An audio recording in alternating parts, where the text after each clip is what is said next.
Many believe that having a higher salary directly correlates to financial wealth, but the truth is, without prioritizing the number I'm about to discuss, the average income earner could easily end up having more wealth. And before I go over real-world examples that prove this to be true, here is exactly why your salary isn't everything that matters. Now, of course, having a higher income can definitely make things easier, but because of emotional spending, social influence, or even a scarcity mindset for materials, many fall into the trap of spending what they earn, which there are countless articles that cover how a high income doesn't mean you're wealthy. Many actually feel trapped financially, and if Dave Ramsey finds out, you better be prepared. But on a real note, with things like Amazon, buy now, pay later methods at our fingertips, it's never been easier to simply buy what you want now and then to figure it out later on. But the thing is that as time goes on and your salary increases, things will become more intriguing to buy because you can now upgrade to a nicer car, eat out of places you've never been to, go on more luxurious vacations, or anything else you want to do because you now have the money. But all of a sudden, 1 year goes by, then a few, and then all of a sudden you miss the most important decade or two of your life that's crucial toward building a strong foundation for your financial future. And not only is it a poor financial habit to spend everything you earn, but even with a strong career, without saving, you could very well end up being unable to retire by the age you thought you could. Which, if that happens, you may end up having extreme financial stress and the need to seriously consider changing your entire lifestyle. Crazy enough, this is the exact reason why professional athletes go broke after their careers, where Yahoo Finance reported 78% of professional athletes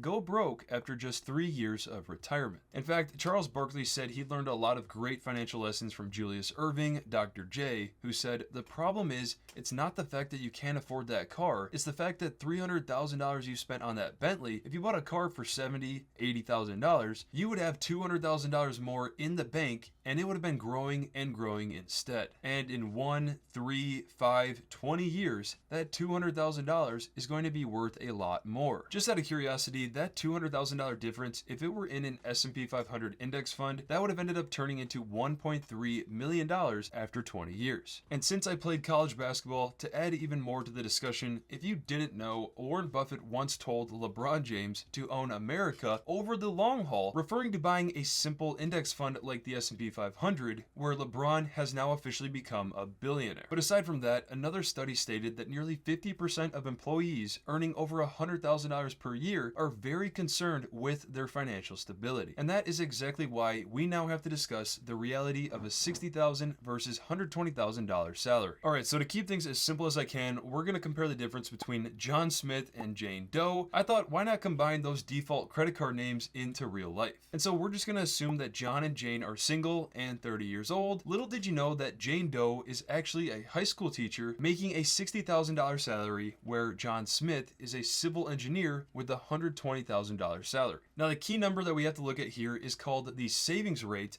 where the standard calculation for this is taking your total monthly savings that includes savings like 401k contributions, IRAs, or any other places that you have savings go into, and with that amount, you'll then divide it by your monthly gross income to get your actual savings rate. And so for Jane, her gross income is $5,000 per month, where John's is $10,000, but truth be told, Jane spends her money very wisely, as her rent is $1,000 per month, her car expense is $300, food is $500 because she likes cooking at home, she doesn't care to travel that much, so she averages about $300 a month in that area. And then with all the credit cards that her name is on, surprisingly, she only spends $450 on wants. And then after factoring the taxes she has to pay with her job, that leaves her with $1,250 in savings. Where John Smith loves his buildings as a civil engineer, so he decides to rent out a $2,500 apartment on the top floor in the downtown of Credit Cardville, where he has parked a brand new Tesla in the basement that is $800 per month. He loves eating out in the city because everybody knows him for his famous credit cards,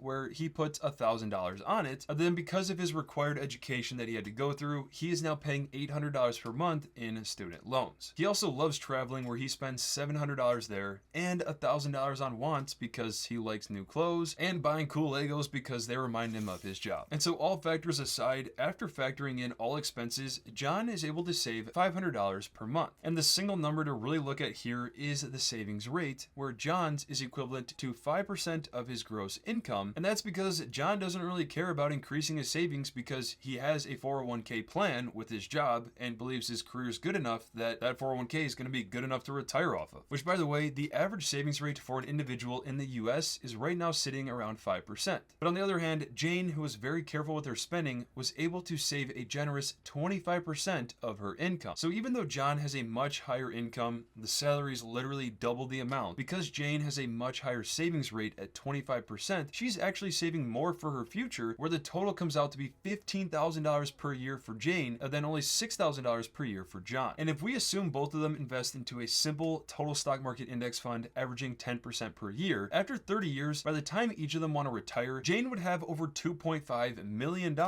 where John would have just about $1 million. And if we use a simple 4% rule, which shows how much you could potentially withdraw safely to last you 30 years or more of potential retirement, Jane could live off of $103,000 per year, where John's would be $41,000. But also realize that if we factor in inflation, that means in today's dollars, John would need to be able to live off of $19,000 per year, where Jane would have to live off of $49,000. Even Jane's may seem low depending on your lifestyle, but because of how well she manages her finances, she has no worries at all about living off of that amount. And do know that those numbers do not include a potential social security or pension, but either way, those should not be relied on heavily to actually live off. Now, I have to mention an account after the 401k that I highly recommend everyone considers is a Roth IRA, because after all of the years of growing your money with investments, the entire account is completely tax-free at retirement. And especially if you have many years until retirement, I highly recommend a Roth 401k over a traditional, because I'd rather get the taxes out of the way so that all the growth that's generated for your future can be completely tax-free. But to sum up the example from Jane and John, Jane is very likely to have enough to retire, especially factoring the lifestyle that she has and other potential income sources that could come up, where John is not likely and may very well need a lifestyle change, especially if he's still renting in downtown credit card bill. But now that you see the difference that could occur between individuals with different salaries, let's now finalize exactly why your savings rate is crucial. Now, the first study I came across showed 3 different people saving at the exact same time that each earn $100,000, and that income grows 3% per year. They each put $100 into their accounts and save based on their savings rates going forward, and their investments average a 7% rate of return. As shown, after 30 years, the person with a 5% savings rate would have ended at $650,000. The one who saved 10% would have $1.3 million, where the one that didn't save at all would have ended up only having $1,750. That alone is exactly why you really want to think of a percentage of your income that you are going to save no matter what. And if it sounds like too much for you, I highly recommend setting up automatic investments as you get paid so that the money is automatically sent to your accounts, like your Roth IRA, HSA, traditional brokerage accounts, so that way you don't even face the chance of forgetting and saying, oh, you'll worry about it later. Now, when it comes to the savings rate, the CFP board recommends a savings rate of 10 to 12% of your gross income, and if you don't start saving until you're 40, then the recommendation increases to 20 to 25% of your income. The article also emphasizes that while rate of return and time are also important,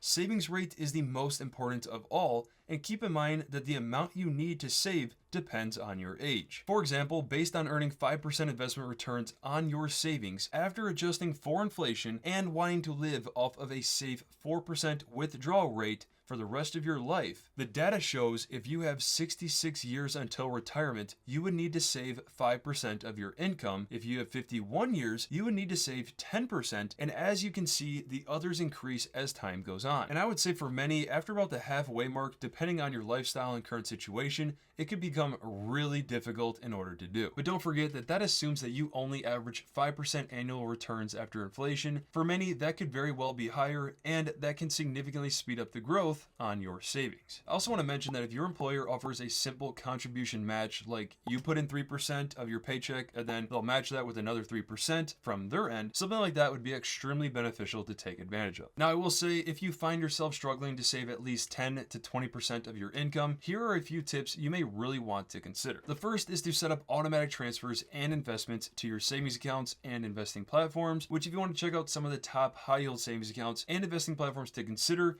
I'll have direct links below for each. But by setting these up automatically, it will improve your mindset toward how much you have to actually spend. Besides that, you may really want to consider tracking your spending and looking for easy areas that you can get rid of, like certain subscriptions you don't use, or eating out every night when you know you shouldn't be doing it. And I will add that when it comes to paying off debt, there are two main methods to consider. The first is the debt snowball method, where you pay the lowest balances that you have first so that you can reduce the amount of accounts you have debt from. Or the other method that I personally like more is the debt avalanche method, where you start paying off the debts that have the highest interest rates first while making the minimums on the rest. You see, if you let the highest interest ones sit and only pay the minimums, it's just going to continue eating away at your wallet over time, and many times you may very well be paying more in interest than principal. All in all, when it comes to your savings rate, having the discipline with your finances to ensure that you are on track with your savings, as the previous article said, it is among the most important thing that you can do for your financial health. Now, if you want to learn more about high yield savings accounts or how to invest in the stock market, I made many free learning guides and videos that I'll have the most relevant ones linked in the description below. And not to mention, but if you want to get started with a new high yield savings account or investing platform, I'll also have direct links to some of the top ones in the description below, which depending on the ones you choose, I may earn a commission for it, which is greatly appreciated. And as always, don't forget to hit the like, subscribe, and notifications button for future content like this.